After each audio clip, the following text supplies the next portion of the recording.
CJP यानी कि cockroach जनता party, इसके पीछे कौन है? क्या सिर्फ और सिर्फ अमित शाह है या फिर कि मोदी और शाह दोनों की जोड़ी है?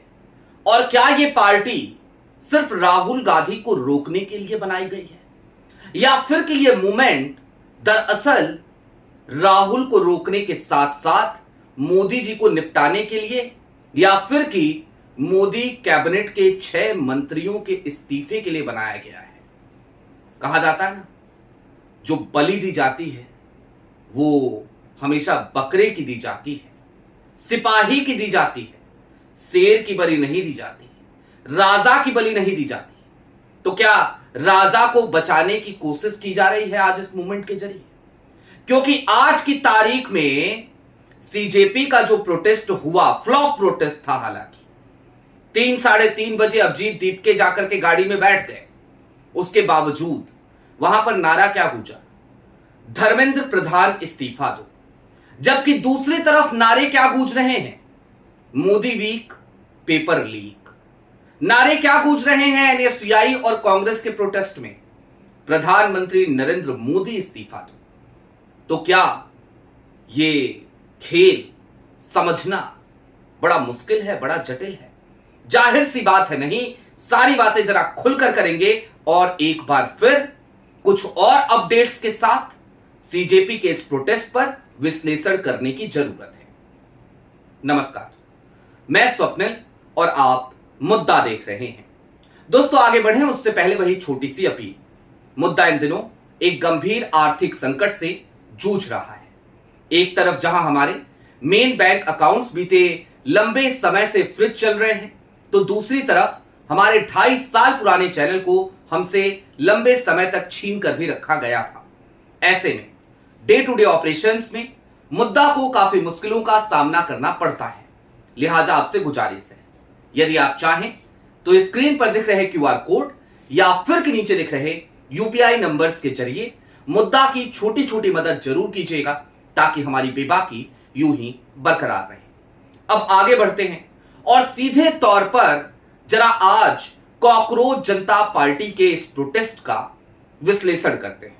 बहुत सारे क्लिप्स, बहुत सारे सबूत मैं आपको इससे पहले वाली वीडियो में दिखा चुका हूं, आप उसे जाकर के देख लीजिएगा इस वीडियो को देखने के बाद। दरअसल सौरभ दास के मैंने पुराने ट्वीट भी आपको दिखाए, यह भी बताया कि सौरभ दास 2017 तक 2018 तक कैसे मोदी भक्ति में तल्लीन थे, लीन थे, कैसे वो we love you our prime minister कहा करते थे। 2017 में 4 राज्यों की जीत पर किस तरीके से भारतीय जनता पार्टी का झंडा उठाया करते थे।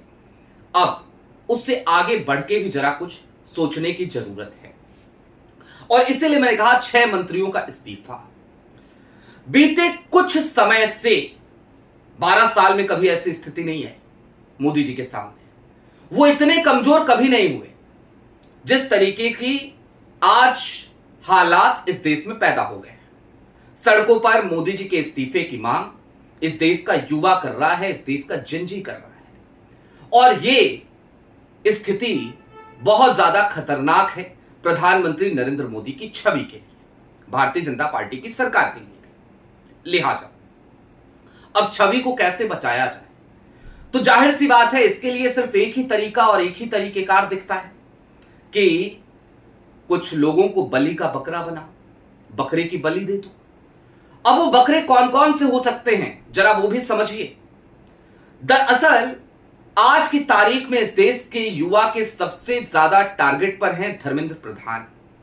इसके अलावा इस देश के जिंदा दिमाग और बुद्धिजीवी वर्ग के टारगेट पर हैं हरदीप पुरी, पेट्रोलियम मिनिस्टर। सिर्फ एप्स्टीन फाइल में नाम आने की वजह से नहीं, बल्कि उसके अलावा देश में जिस तरीके की किल्लतें बढ़ी हैं उसकी वजह से भी देश के टारगेट पर हैं, देश के लोगों के टारगेट पर हैं एस जयशंकर।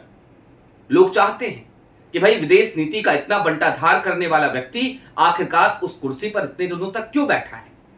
निर्मला सीतारमण, देश की वित्त मंत्री, उनकी भी स्थिति बहुत ज्यादा अच्छी नहीं है। इसके अलावा सीआर पाटिल और गजेंद्र सिंह शेखावत, ये 6 नाम, और इसके साथ ही साथ एक 7वां नाम जो टॉप 3 में है, अश्विनी वैष्णव, इस देश के रेल मंत्री, जिन्हें लोग रेल मंत्री कहते हैं, और उसके साथ ही साथ वो आईटी मिनिस्टर भी हैं, इंफॉर्मेशन टेक्नोलॉजी की मिनिस्ट्री भी उन्हीं के हाथ में है। अब मोदी जी को बदलाव तो करना है, रिसफल भी करना है, अपने कैबिनेट से कई लोगों को हटाना भी है, लेकिन क्या वो इस बात का क्रेडिट कांग्रेस के पास जाने देंगे? क्योंकि इस देश में सड़कों पर कांग्रेस उतरी हुई है, एनएसयूआई उतरी हुई है, हजारों की तादाद में कांग्रेस के साथ युवा जुड़कर के सड़क पे प्रदर्शन कर रहे हैं, जनजी प्रदर्शन कर रहा है, वाटर कैनन की मार झेल रहा है, पुलिस की लाठियां झेल रहा है, लेकिन उसके बाद भी टस से मस नहीं हो रहा। अब जाहिर सी बात है, जब कांग्रेस इस तरीके का प्रदर्शन कर रही हो, गोदी मीडिया भले उसे कवर करे या ना करे, लेकिन आज की तारीख में जमाना सोशल मीडिया का है, तो सोशल मीडिया के जरिए देश के कोने कोने तक वो तस्वीरें पहुंच भी रही हैं। और कांग्रेस चूंकि देश के कोने कोने में प्रदर्शन कर रही है, तो वहां के स्थानीय लोगों के सामने तो कांग्रेस का संघर्ष है ही।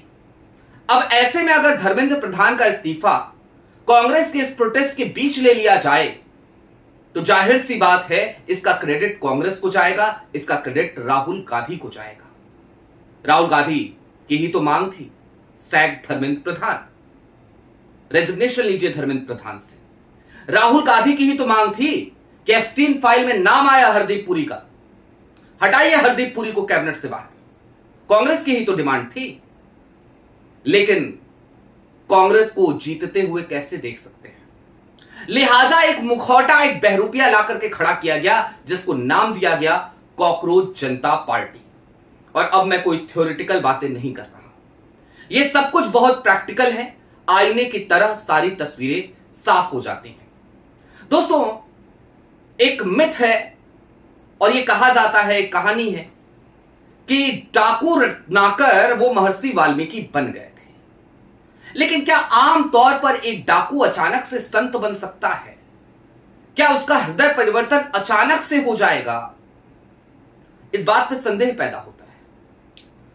और यह सिर्फ मैं एक किंवदंती के तौर पे कह रहा हूं, या फिर कि इसे एक आप मिसाल के तौर पर लीजिए। मैं सरकार को डाकू नहीं कह रहा, मैं नेचर बदलने की बात कर रहा हूं।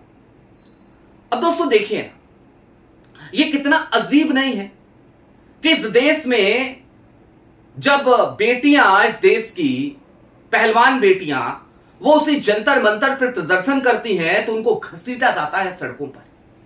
जब किसान इसे दिल्ली में आने की कोशिश करते हैं, तो रास्ते में लोहे की छड़े, लोहे की कीलें, बैरिकेडिंग लगा दी जाती हैं, सीमेंट से जाम कर दिया जाता है सड़कों को, किसानों को अंदर नहीं आने दिया जाता। लेकिन दूसरी तरफ अभिजीत दीपके अमेरिका से आते हैं, एयरपोर्ट पर उतरते हैं आला अधिकारी दिल्ली पुलिस के, और दिल्ली पुलिस यानी कि गृह मंत्रालय के अंतर्गत काम करने वाला फोर्स, यानी कि अमित शाह साहब की पुलिस, उसके तमाम अधिकारी, वो सीधे तौर पर एयरपोर्ट पहुंचते हैं अभिजीत दीपके के लिए थाली में सजा करके, लेटर ऑफ परमिशन लेकर के। क्या यह सिर्फ कोई संयोग मात्र है? क्या यह सिर्फ एक कोइंसिडेंस है? या फिर कि क्या मोदी सरकार का हृदय परिवर्तन हो गया है?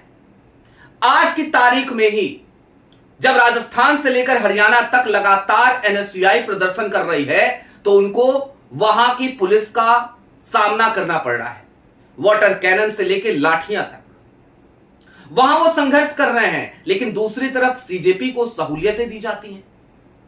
और सिर्फ सहूलियतें नहीं दी जाती, एक और धड़ा।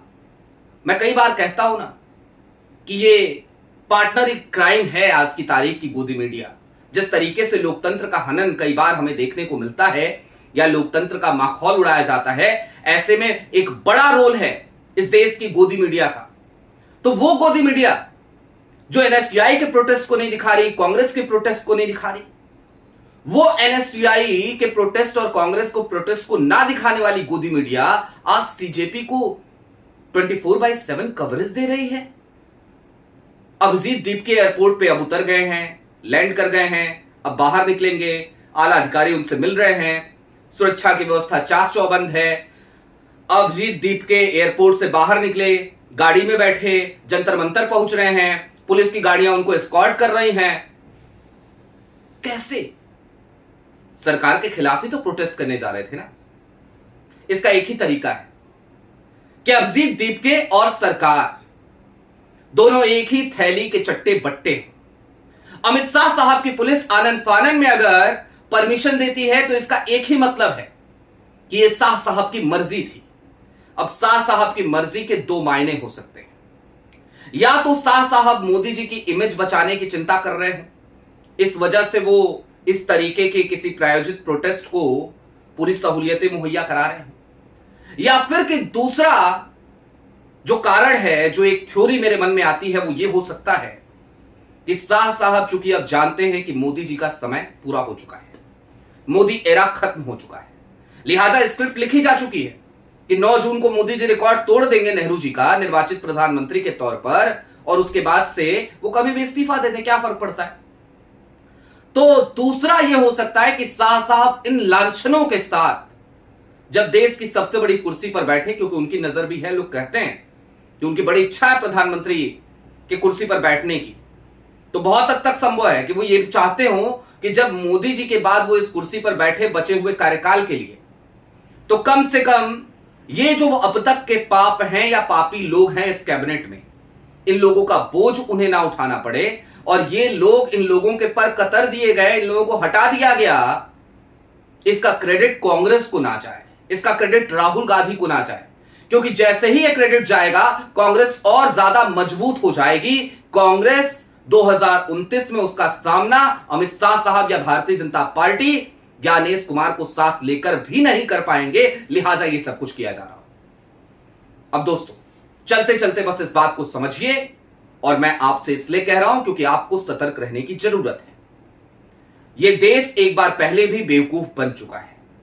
2011-12 का वो साल याद कीजिए, अन्ना आंदोलन का, बाबा रामदेव के आंदोलन का, और याद कीजिए कि किस तरीके से इस देश को दिग्भ्रमित किया गया, कैसे इस देश में कांग्रेस के तमाम नेताओं को फर्जी घोटाले के मामले उनके खोल खोल करके फंसाया गया। याद कीजिए सीएजी की वो तमाम रिपोर्ट्स, जिन रिपोर्ट्स पर मोदी सरकार के कार्यकाल में ही देश की तमाम अदालतों ने कहा कि इसमें कोई घोटाला ही नहीं है, चाहे वो 2G स्पेक्ट्रम का घोटाला हो, कोल आवंटन घोटाला हो, राष्ट्रमंडल खेल घोटाला हो, सबको क्लीन चिट मिली। यानी कि एक बार बेवकूफ बन चुके हैं, क्या दोबारा इस देश की जनता को बेवकूफ बनना चाहिए? उस बार वो आंदोलन खड़ा किया गया था आरएसएस के सपोर्ट से इस देश की सरकार गिराने के लिए, और आज की तारीख में यह आंदोलन खड़ा किया गया है शाह साहब की छवि को बचाने के लिए, या फिर कि मोदी जी और शाह साहब दोनों की छवि को बचाने के लिए, राहुल गांधी को रोकने के लिए, कांग्रेस को क्रेडिट ना जाए इसकी पूरी पुरजोर तैयारी करने के लिए। कम से कम मैं आज की तारीख में सीजेपी के इस आंदोलन को देखता हूं तो उसका विश्लेषण मैं इन्हीं शब्दों में कर सकता हूं। आपकी क्या राय है वो हमें कमेंट बॉक्स में जरूर बताइएगा। अभी के लिए दीजिए इजाजत। चलते चलते फिर वही अपील, चैनल पर नए हो तो सब्सक्राइब करते हुए जाइएगा, सक्षम हो तो मुद्दा की छोटी छोटी मदद जरूर कीजिएगा। बहुत शुक्रिया।